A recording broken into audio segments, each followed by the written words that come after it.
Welcome back. Health inspectors had to revisit several local restaurants that racked up numerous health code violations last month. Here's what they found behind the kitchen door.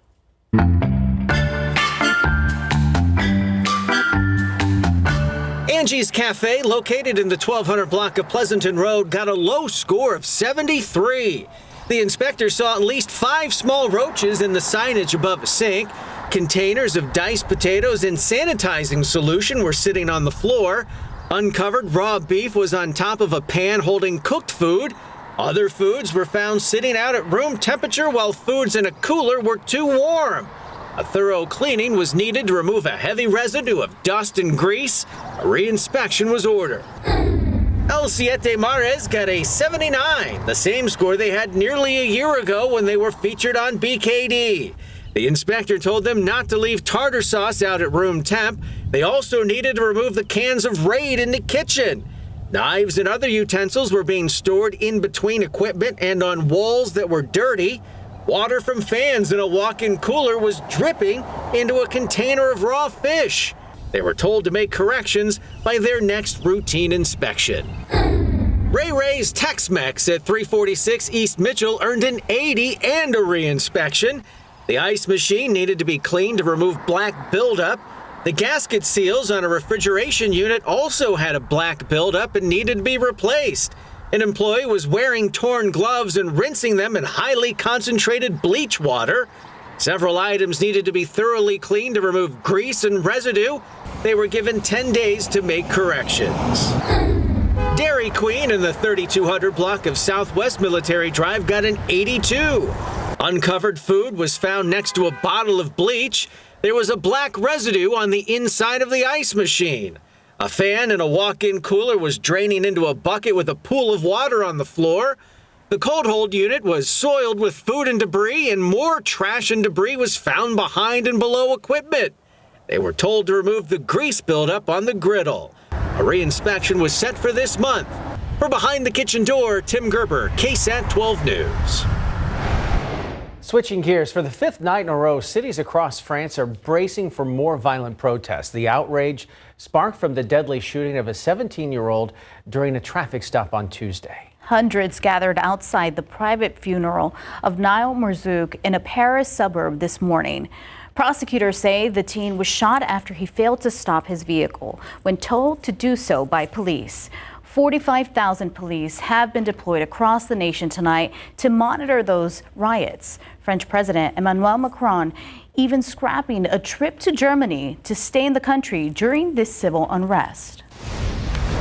And back in the U.S., the National Archives has completed its review of classified documents connected to the assassination of John F. Kennedy. The archives say 99% of the documents are now available to the public, meeting a June 30th deadline set by President Biden. This coming more than 30 years after Congress passed the JFK Assassination Records Collection Act, which ordered all records be public by October 2017. Several postponements were allowed by the Trump and Biden administrations. The National Archives has posted the documents for the public to see on their website, archives.gov. Twitter down was trending today after thousands of users got messages saying rate limit exceeded. What many thought was an outage is actually a temporary policy change. CEO Elon Musk posted that due to, quote, extreme levels of data scraping and system manipulation, the platform was imposing content consumption limits. For now, verified accounts are limited to reading 8,000 tweets a day, while regular accounts can read 800 tweets a day. There's no timetable for when this temporary policy might be lifted. A source familiar with CNN says former President Donald Trump tried to pressure the Arizona governor to overturn the state's 2020 presidential election results.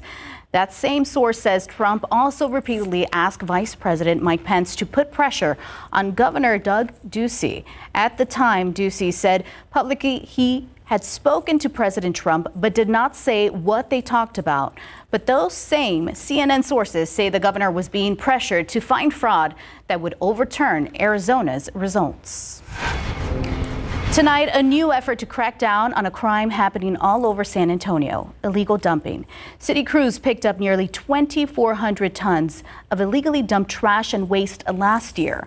As the night team's John Paul Barajas explains, the city is taking a new tactic to catch those responsible. For some, it's a quick fix to get rid of unwanted belongings. But for the Copper Branch neighborhood, illegal dumping is becoming a common problem. It's like a whole sectional couch, and it was like a chest of drawers, 4 bedroom sets. I mean, you know, like mattresses, chaise lounger. It was like a basketball court, hoop. Let me see what else. Barbecue pit. Neighbors we spoke to say it's more than an eyesore and a safety hazard. They believe it's disrespectful. The most frustrating things, it's, you know, purchasing a home. You're so excited, like you said, and I mean, to have people dumping trash behind your house. Illegal dumping is an ongoing issue around San Antonio, and now Solid Waste Management and San Antonio Police are teaming up to catch those responsible. Extremely excited because this is exactly what we wanted. We needed to catch someone. We needed to publicize that we are doing this. We needed to reconfirm with everyone there are consequences. Marcus Lee with San Antonio Solid Waste Management explains the intersection of Quintana and Plumnier on the southwest side was identified as a problem spot. Last month, undercover officers arrested 3 people accused of using this red pickup to illegally dump wood fencing. We're going to continue to do this, so there will be more. Over on the northeast side, neighbors in Copper Branch say repeated calls to 311 have cleared the issue, at least for now. We'll probably get another dump, I say, in the next 2 weeks. I guarantee it. Still ahead on the Nightbeat, a near fatal flaw. Disaster avoided after a bystander captures some scary video of a roller coaster support system. You see it there at the top as it goes by. We'll take a closer look at that damage when we come back. All right, welcome back. A roller coaster, this one in fact, at an amusement park in North Carolina is out of commission tonight after a park visitor noticed a crack in the roller coaster's support beam. Jeremy Wagner took the video of the Fury 325 roller coaster at Carowinds yesterday. And you can see a crack at the top of a steel pole. And when the rider car comes around the corner, the crack appears to expand and contract. Now, Wagner says he reported the crack to guest services before leaving the park, and he also called the Charlotte Fire Department. 10 minutes later, they called him back and said the ride was shut down. In response to the video, the theme park says every ride is inspected daily, and the Fury will remain closed until repairs are completed.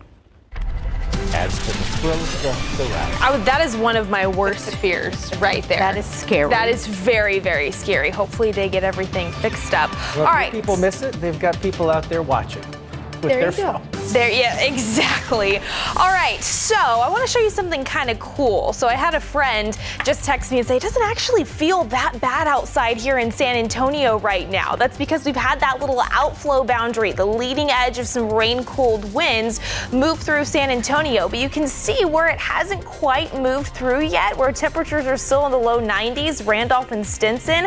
But meanwhile, Kelly and SA International checking in the 80s. And again, we do have some non-severe but noisy storms mainly west and southwest of San Antonio that continue to produce some heavy rainfall out there. So we'll continue to monitor that over the next few hours. And then looking ahead, yes, they are straight isolated, but at least they're there. We've got some more rain chances in the forecast over the next several days. So we'll get you another full look at what we are checking out into next week coming up after the break.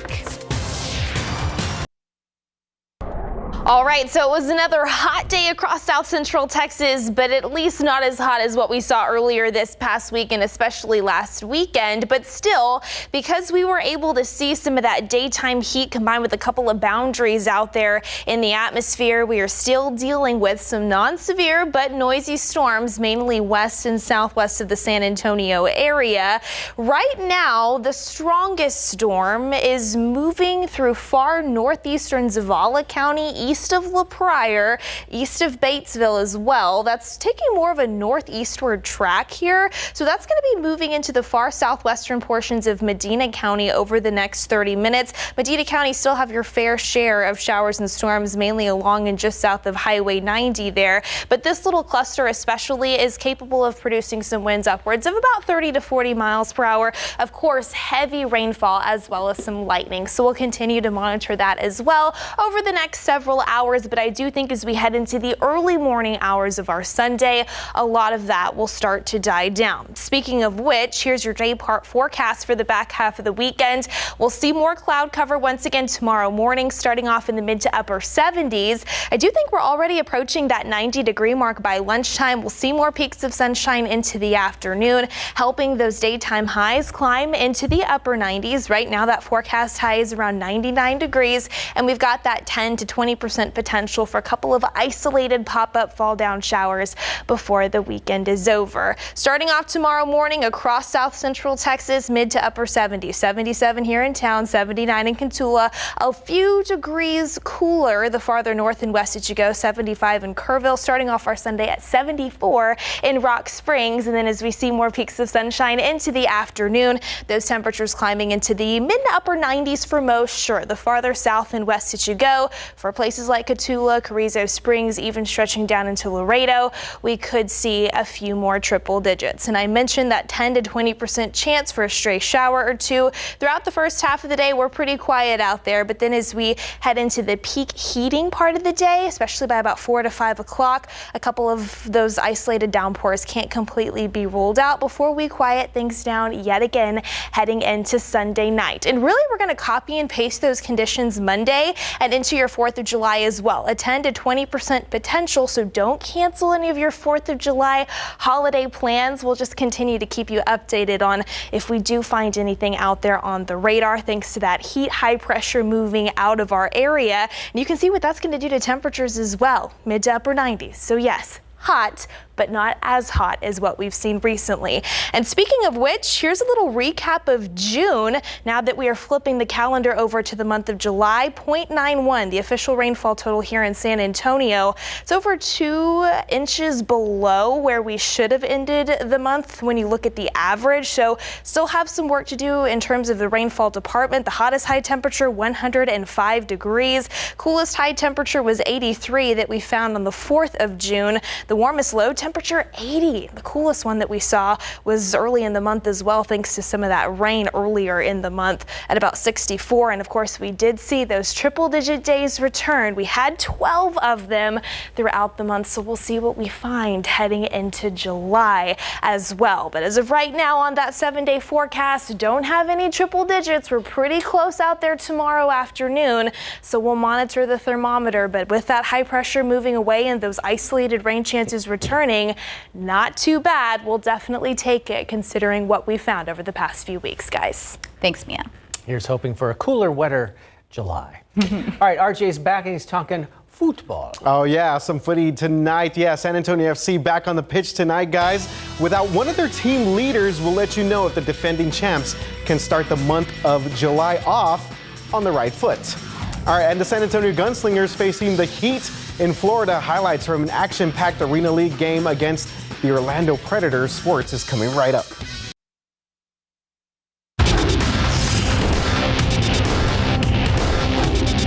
We just took a decision, on the moment. I think we were rushing. I took the gloves. I'm not the best goalkeeper, but I tried my best. I think it was not enough. Fabian Garcia is glad someone else was available tonight to play goalkeeper, as Jordan Farr was held out of the lineup due to a red card that he received last Saturday. How would San Antonio FC respond? It's SAFC game day. San Antonio FC starting off the month of July at home right here at Toyota Field, taking on Birmingham Legion FC, a team that has won 2 straight matches. 10th minute, San Antonio gets on the board first. Jorge Hernandez with the goal. His first with San Antonio, and it's 1-0 SAFC. That was the score going into halftime. 62nd minute now for Tani Oluwasei puts the ball into the back of the net. Great run there.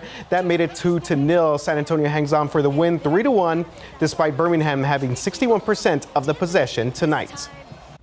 And the San Antonio Gunslingers of the National Arena League were on the road tonight in South Florida, taking on the Orlando Predators. The Gunslingers came in with an 8-1 record, the best in the league. The Gunslingers found themselves in a hole early and spent the rest of the game trying to climb out of it. Orlando went up 22-0 in the first quarter. The Gunslingers finally got on the board in the second quarter with a touchdown, and it was 29-7 at halftime. San Antonio scored 14 more points in the third, but in the fourth, Orlando outscores the Gunslingers 17-6. Orlando wins this one 52-27. That's the Gunslingers' second loss of the season. And the Missions were in action tonight at the Wolf, taking on the Frisco Rough Riders. They took care of business. Great pitching effort there. They win this one 2-1. San Antonio is now 3-1 in the Texas League South Division for the second half of the season. They have some fun stuff coming up here. Tomorrow is Bark in the Park, so if you have a dog, you can take them to the Wolf for Sunday's game. Then on Monday, the Missions will hold their annual Independence Day celebration with a post-game fireworks and post-game concert. So get those doggos ready to go. Your four-legged friends, head out to the ballpark tomorrow. Always a good time. Bark at the Park. That sounds fun. Yeah, good times out there. Okay, get those dogs some ice cream or ice or something. Some water, yeah. Keep them hydrated. Make sure you do that. All right, thanks. Okay. Thanks, guys. We'll be right back.